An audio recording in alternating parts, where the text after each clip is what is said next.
Mga kaibigan, maligayang pagding sa aking bagong explanation video.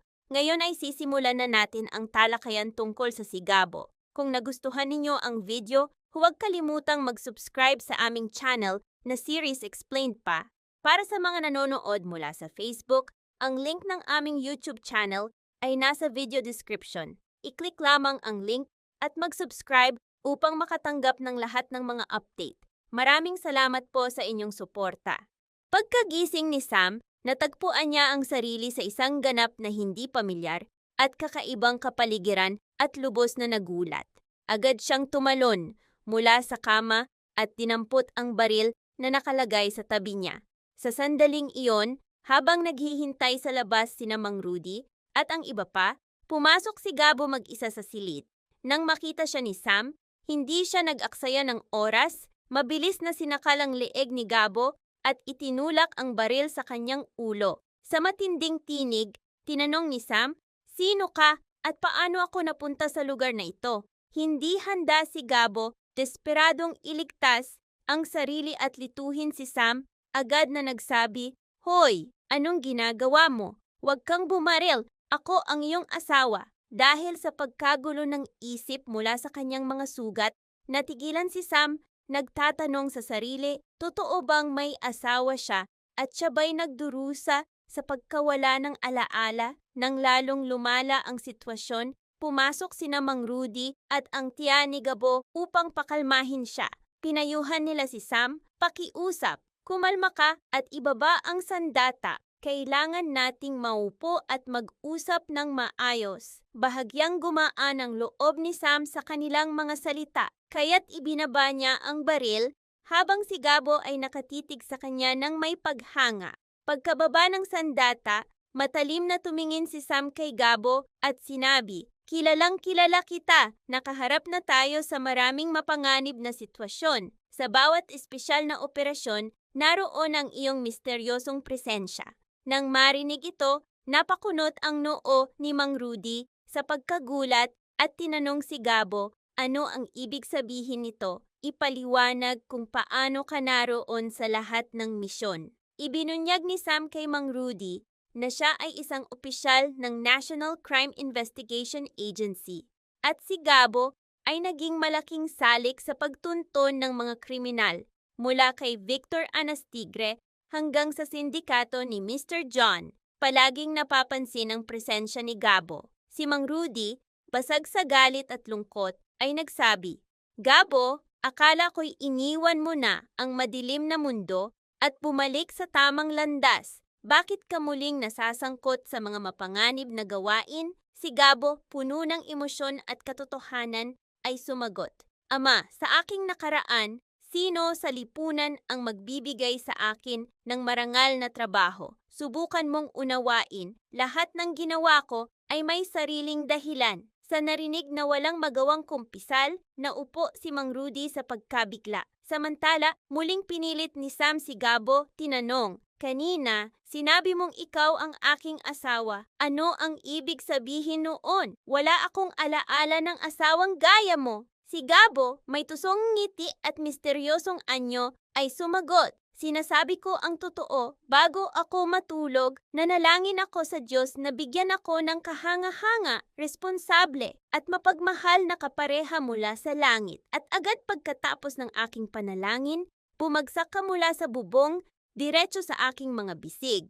Itinuro ni Gabo ang malaking butas sa kisame at sinabi, "Tingnan mo mismo, sira pa rin ang bubong." Napatingala si Sam at nagulat na totoo nga ang pangyayari. Pagdaka, may pag-aalinlangan niyang tinanong kung sino ang nagpalit ng kanyang damit at naggamot ng kanyang mga sugat habang siya'y walang malay. Pinaghinalaan niyang si Gabo ang gumawa nito at nakita ang kanyang katawan. Ngunit agad siyang tiniyak ng tiya ni Gabo, "Hindi, Hija, kailanman ay hindi hinipo ni Gabo ang iyong mga damit. Ako, bilang babae, ang naggamot sa iyong sugat at nagpalit ng iyong damit." Taos-pusong nagpasalamat si Sam sa kanyang tiya. Ipinahayag ang kanyang pasasalamat at sinabing hinding-hindi niya malilimutan ang kanilang kabutihan. Sa sandaling iyon, Sinamantala ni Gabo ang pagkakataon upang tanungin kung si Sam ay walang asawa at tahasang kinumpirma ni Sam na siya ay ganap na nag-iisa at walang asawa. Pagkatapos noon, muling inusisa ni Sam si Gabo, mariing nagtanong, "Ngayon sabihin mo ng malinaw, ano ba talaga ang iyong propesyon? Bakit paulit-ulit kang nakikita sa lahat ng operasyon laban kina Victor at sa mga ilegal na gawain ni Mr. Chan?" Si Gabo, wala ng pag-aalinlangan, ay ibinunyag ang buong katotohanan sa harap ng kanyang ama, Tia, at kay Sam. Tinanong niya si Sam kung kilala niya ang Arnino Group. Bilang isang opisyal ng National Crime Investigation Agency, agad na sumagot si Sam, "Oo, kilala ko ng husto ang Arnino Group. Isa itong autorisado at mataas ang kasanayang lihim na grupo na binuo upang puksain ang mga kriminal." Ipinaliwanag ni Gabo na ang kanilang pinuno na kilala bilang Paps ay minsang nakaranas ng matinding pagtataksil at kalupitan mula sa mga kriminal. Kaya't siya mismo ang bumuo ng lisensyadong lihim na grupong ito upang turuan ng leksyon ang mga gumagawa ng kasamaan. Doon naunawaan ni Sam kung bakit si Gabo ay mabilis at mabagsik sa mga nakaraang laban. Bilang tapat na kasapi ng Arnino Group, ang kanyang kakayahan ay nagbigay ng malalim na respeto kay Sam. Pagkatapos, sabay silang nagtapos ng almusal. Hindi ibinunyag ni Sam ang tunay na pangalan ng kanyang ama, ngunit dahil sa kanyang apelyido, nanatiling may hinala si Mang Rudy. Samantala, dahil tuluyang nasira ang telepono ni Sam sa pagtawid sa ilog, naputol ang lahat ng komunikasyon niya sa labas. Nang ipahayag ni Sam ang kagustuhang umalis agad, mariing pinigilan siya ni Gabo. Iginiit na hanggat hindi tiyak ang kanyang kaligtasan, hindi siya maaaring lumabas ng mag-isa. Dahil dito, nanatiling nakatago si Sam sa bahay ni Gabo nang ilang araw pa, lihim na binabantayan ng kanyang pamilya. Maging si Bitsay ay walang kaalam-alam na may dalagang nakatira sa silid ni Gabo. Sa mga araw ng malapit na pagsasama, nakipag-usap ng malalim si Gabo kay Sam at kalaunan ay nagsimulang ipahayag ang kanyang pag-ibig sa kanyang dalisay na pagmamahal, mapagpakumbabang asal at walang takot na personalidad. Unti-unting nahulog ang loob ni Sam sa kanya. Hinawakan ni Gabo ang kamay ni Sam at nangakong hanggat siya'y nabubuhay, walang kapahamakan ang makakadapo sa kanya. Sino mang magtatangkang saktan siya sa loob ng kanilang tahanan ay kailangang dumaan muna sa kanyang bangkay. Samantala, bumalik si Lucas kasama ang kanyang grupo. Sa gintong lupa, desperadong hinahanap si Samantha sa pamamagitan ng pakikipag-usap sa grupo ni Django. Ngunit maingat na itinago ng pamilya ni Gabo si Sam, kaya't ni Bitsay o sinuman sa labas ay walang kaalam-alam. Sa mga araw ng pagkakalapit, ang ugnayan ni Gabo at Sam ay namulaklak sa malalim na pag-ibig at tuluyang nahulog si Sam sa kanya. Nang medyo kumalma ang sitwasyon, personal na inihatid ni Gabo si Sam sa kanilang ligtas na palasyo.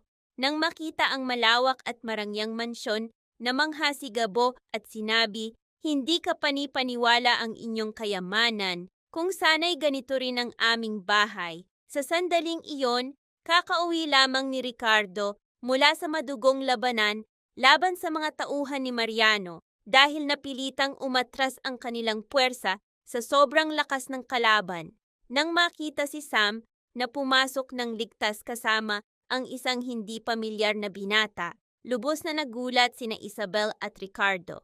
Agad na sumugod si Isabel kay Sam, puno ng emosyon at pag-aalala, at nagtanong, "Sam, buhay ka! Nasaan ka nitong mga araw at bakit ka bumalik ng huli?" Humingi ng tawad si Sam at ipinaliwanag na napaligiran siya ng mga armadong tauhan ni Don Mariano at halos hindi siya nakaligtas. Pagkatapos ay itinuro niya si Gabo at malinaw na sinabi na ang matapang na binatang ito ang nagligtas ng kanyang buhay at nagbigay ng ligtas na kanlungan sa kanyang tahanan. Nagtanong si Isabel ng pangalan ng binata at sumagot si Sam na Gabo ang kanyang pangalan. Ngunit agad pagkatapos, gumawa si Sam ng nakagugulat na pahayag na ikinabigla ni Isabel. Mahigpit niyang hinawakan ang kamay ni Gabo at idineklara na si Gabo ang kanyang magiging asawa. Niyakap naman ni Gabo si Sam, nakatayo sa tabi niya ng may malalim na pagmamahal na para bang sila'y bagong magkasintahan.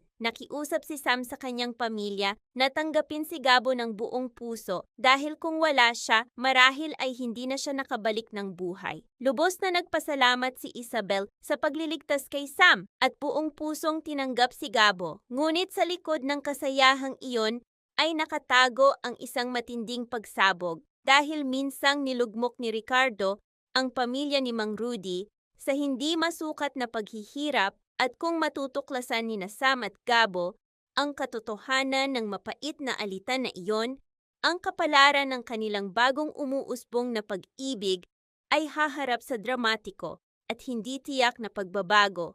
Ang tagpong ito ay nagtatampok ng pagtatanong ni Sam, pagbubunyag ni Gabo, pagkakakubli ni Sam, pag-ibig nila, at pagkagulat ni Ricardo. Pinagdurugtong ang katotohanan, lihim, at ang pag-usbong ng isang makapangyarihang ugnayan.